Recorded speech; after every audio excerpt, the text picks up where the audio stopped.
पिछले कुछ दिनों में मुंबई पुलिस के जोन 5 की तरफ से ह्यूमन ट्रैफिकिंग और चाइल्ड ट्रैफिकिंग मामले में अलग अलग केस में अलग अलग तरीके से काम किया जा रहा है। खास तौर पर चाइल्ड ट्रैफिकिंग का मामला काफ़ी ज़्यादा देखने को मिला है और इसी सिलसिले में मुंबई पुलिस उन सभी गिरोह के लोगों को ट्रेस करने की कोशिश कर रही है जो इस मामले में इन्वॉल्व हैं। खासतौर पर अब देखा जाए तो पुलिस ने इस मामले में लगभग 9 आरोपियों को गिरफ्तार किया है, जिनमें ज़्यादातर महिलाएं हैं। और ये किस तरह से काम करती थी, इनका एक्चुअल मोडस क्या था, ये जानने के लिए हमारे पास साथ केस की आयो हैं। प्रतिभा जी, मैं आपसे सबसे पहला सवाल यही पूछूंगा कि किस तरह से ये पूरा गैंग फंक्शन करता था।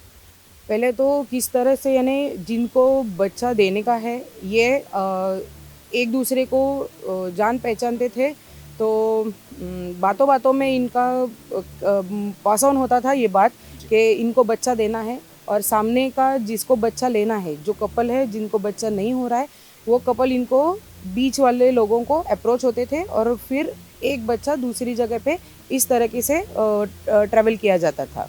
मैम, क्या परिवार की सहमति से ये पूरा काम किया जाता था या चोरी का मामला भी कई कुछ सामने आया है? नहीं, चोरी का मामला तो अभी तक सामने नहीं आया है। ये केस में जो हमने अभी पर्टिकुलर फाइल किया है उसमें तो स्पेसिफिकली माँ को ही बच्चा देना था, क्योंकि she was in need of money, उसको पैसे की ज़रूरत थी, तो उसने उसके लिए बच्चा बेचने का सोचा। और फिर इसने एक एक कड़ी को बताते गए और सामने बच्चा जिसको दिया उनको मिसगाइड करके उनके लीगल प्रोसीजर के तौर पे उनसे पैसे लेके गए और फिर बच्चा दिया गया उनको।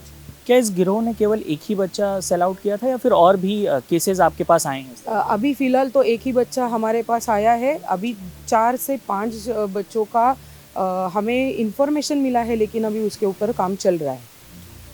मैं आपसे ये भी जानना चाहूँगा कि क्या ये गिरोह और लोगों से जुड़ा हुआ है? राज्य के अन्य हिस्सों में क्या ये फैले हुए हैं? क्या यही संख्या है या आगे इनमें गिरफ्तारियों की संख्या भी बढ़ सकती है? अभी तो फ़िलहाल गिरफ्तारियों की संख्या बढ़ सकती है, लेकिन ये हमारे पास जो केस फाइल हुआ है उसके तहत जो हमें लीड मिले हैं उसके ऊपर हम अलग अलग तरीके से काम कर रहे हैं। ना कि यही मामले में सबको गिरफ्तारी होगी ये नहीं बता सकते अभी, क्योंकि उसके ऊपर पूरी तरीके से एविडेंस का भी होना ज़रूरी है। तो इस तरीके से हम लोग आगे का कार्रवाई कर रहे हैं। जो लोगों ने ये ट्रैफिकिंग का काम किया है उसके ऊपर हम लोग जितना हो सके हमारी तरफ से रिस्ट्रिक्शंस डालने की पूरी कोशिश करेंगे, लेकिन इसी मामले में हम लोग गिरफ्तार करेंगे या नहीं ये नहीं बोल सकते, लेकिन और लोग आने की संभावना है। जिस बच्ची को रेस्क्यू किया गया है वो फिलहाल कहाँ है? अभी फ़िलहाल जो रेस्क्यू की गई बच्ची है वो जो अपना बाल न्यायालय है उनके सामने पेश की गई है और हमारे ताबे में है। जो बाल सुधार गृह बोलते हैं उनमें हमने रखा है उसको टेक केयर करने के लिए। एक महिला होने के नाते मैम, आपका एक पर्सनल टच भी होगा इस केस में। फ़िलहाल ऐसे और भी गिरोह क्या मुंबई में नज़र आ रहे हैं या फिर मतलब सिर्फ ऐसे ही नहीं, हमने देखा है कि इसके पहले भी जोन 5 में अगर आप देखें तो अगस्त के महीने में 14 बच्चों को रेस्क्यू किया गया था। तो फ़िलहाल क्या कुछ और भी मामले ऐसे सामने आ रहे हैं आप लोग के? सामने आ रहे हैं, लेकिन इनका ट्रैफिकिंग हुआ है या बेचा गया है इसके बारे में अभी दुविधा है, क्योंकि उसके ऊपर पूरा हमारा इन्वेस्टिगेशन हुआ नहीं है। इन्वेस्टिगेशन होने के बाद हम लोग फाइनल कंक्लूजन पे आ सकते हैं। तो आप देख सकते हैं कि मुंबई पुलिस की तरफ से लगातार उन सभी बच्चों को रेस्क्यू किया जा रहा है जिनका चाइल्ड ट्रैफिकिंग या किसी भी तरह से इस तरह के लिंक है। खासतौर पर आप देखिए कि स्पेसिफिक मामले में कहानी कुछ इस तरह है कि महिला को पैसों की ज़रूरत थी। उसका पति जेल में था, भायखला जेल में था। रेलवे पुलिस ने उसे गिरफ्तार किया था और उस गिरफ्तारी के बाद 1 लाख रुपए के बेल बॉन्ड की ज़रूरत थी और ऐसा बताया जा रहा है कि लगभग 1 लाख रुपए में ही उसने अपने 3 महीने की बच्ची को बेच दिया। सास की तरफ से पुलिस के पास शिकायत दर्ज कराई गई और उस शिकायत के आधार पर जब लीड्स को आगे फॉलो किया गया तो राज्य के देश के अलग अलग हिस्सों से कई आरोपियों को गिरफ्तार किया गया, जिनमें कई महिलाएं शामिल हैं। और आगे ये गिरोह कौन, अन्य बच्चे हैं क्या, और भी लोग इसमें शामिल हैं, फिलहाल मुंबई पुलिस की टीम इसमें जांच कर रही है। चाइल्ड ट्रैफिकिंग का मामला जो मुंबई के माटुंगा से शुरू हुआ, यूं कहिए कि एक माँ की तरफ से अपनी बच्ची को उसका पति जो कि जेल में है उसे छुड़ाने के लिए बच्ची को बेचा गया। और उसके बाद जब ये मामला पुलिस के सामने आया, पुलिस के सामने ये मामला कुछ इस प्रकार सामने आया कि उस लड़की जिसने बच्ची को बेचा उसी के सास ने पुलिस में कंप्लेंट दाखिल की। और उसके बाद जब ये मामला सामने आया तो पुलिस इसमें लिंक्स को जब उन्होंने जोड़ना शुरू किया तो पता चला कि इस मामले में कई और लोग इन्वॉल्व हैं, कई गिरोह के लोग भी इन्वॉल्व हैं और इसमें कई गिरफ्तारियां हुई। आपको बताएं लगभग 10 गिरफ्तारियां अभी तक कुल मिलाकर मुंबई की माटुंगा पुलिस की तरफ से की जा चुकी है। लगातार जांच की जा रही है और फिलहाल ये जांच किस दिशा में जा रही है, इसी की जानकारी देने के लिए हमारे साथ राजेंद्र पवार हैं, senior inspector Matunga police. Sir, सबसे पहले तो आपसे यही जानना चाहेंगे कि ये मामला किस तरह से संज्ञान में आया और कहाँ से आगे बढ़ रहा है फिलहाल। 11 दिसंबर को प्रमिला पवार नामक महिला ने पुलिस थाने में कंप्लेंट दिया कि उनके बहू ने 1.5 महीने का बच्ची बेंगलोर में बेची है। ऐसा खबर मिलने के बाद गुनाह दर्ज करके पुलिस स्टेशन की तरफ से 4 टीम तैयार किया और उनके बहू की चौकसी करने के बाद उसमें गुजरात, मीरज, उल्लासनगर, कर्नाटक उधर जाके उनको मदद करने वाले 10 आरोपी को गिरफ्तार किया और वो बच्ची को रेस्क्यू कर दिया। सर, इस मामले में कई लोगों के नाम सामने आ रहे हैं, खास तौर के एक नदाफ नाम के व्यक्ति को आपने गिरफ्तार किया है, उसकी क्या भूमिका है?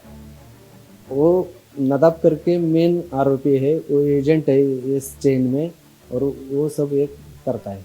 क्या बैकग्राउंड है सर इसका? जैसे हमें पता चला था कि वो पहले ड्राइवरी का काम करता था, फिर 3 साल पहले उसने काम छोड़ दिया। इस मामले में नदाफ क्या उसकी भूमिका किस तरह से स्पष्ट होती है? नदाफ का बहुत 2-3 राज्यों में नेटवर्क है और उनको जैसा सामने से मांग आती है वो उनके जो मदद करने वाले, बेचने को मदद करने वाले, उनको वो सब खबर देता है और उसी हिसाब से वो बेचता है। अब तक कितने बच्चों को सर रेस्क्यू किया जा चुका है और फिलहाल उनकी जो कीमत थी वो किस आधार पर लगाई है? अभी तक एक हमारे केस के बच्चों का रेस्क्यू किया और उन्होंने 5 बच्चे बेचे हैं। वो उसके लिए इन्वेस्टिगेशन जारी है और वो अंदाजे 2.5-3 लाख में बच्चा बेचता है। हाँ सर, माटुंगा में जो मामला सामने आया उसमें बच्ची दादर की है, अन्य जो मामले हैं वो कहाँ के?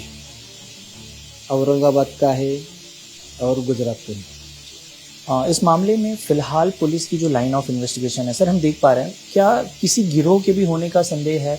क्या बच्चों का जो इस्तेमाल है वो केवल इस तरह से, जैसे देखा जाए तो जिनके बच्चे नहीं हैं उन्हें देने के लिए या किसी गलत काम के लिए भी उपयोग में नहीं? जिसको बच्चे नहीं उनको देने के लिए तरीका अपना रहे हैं। जिन परिवारों को सर बच्चा दिया गया उनका क्या बैकग्राउंड है? जैसे इस केस में जिन्हें दिया गया उनका, जैसे अगर हम बैकग्राउंड देखें तो हमें ये भी पता है कि उन्होंने जैसे एक नॉर्मल किसान बैकग्राउंड से आते हैं, कई बार उन्हें जानकारी नहीं होती कि ऑफिशियल तरीके से कैसे लिया जाए। तो आप क्या आह्वान करेंगे कि ये जो तरीका है, जो इनलीगल तरीके से बच्चों को अडॉप्ट करने की बात कही जाती है, उनकी तरफ से भी गुमराह किया जाता है, किस तरह से देखते हैं? जिसने लिया है उनको बच्चा नहीं, इसलिए उन्होंने ये नदाफ ने उनको अडॉप्ट करेंगे ऐसा बोल के उनको बच्चा बेचा है। उन्होंने लीगली प्रोसीजर अपनाया नहीं है और उनको गुमराह किया कि ऐसे आधार कार्ड, पैन कार्ड है, माँ बाप राजी है तो उसके लिए हम देगा तो उसको कुछ दिक्कत नहीं है। मुझसे बात करने के लिए बहुत बहुत धन्यवाद सर।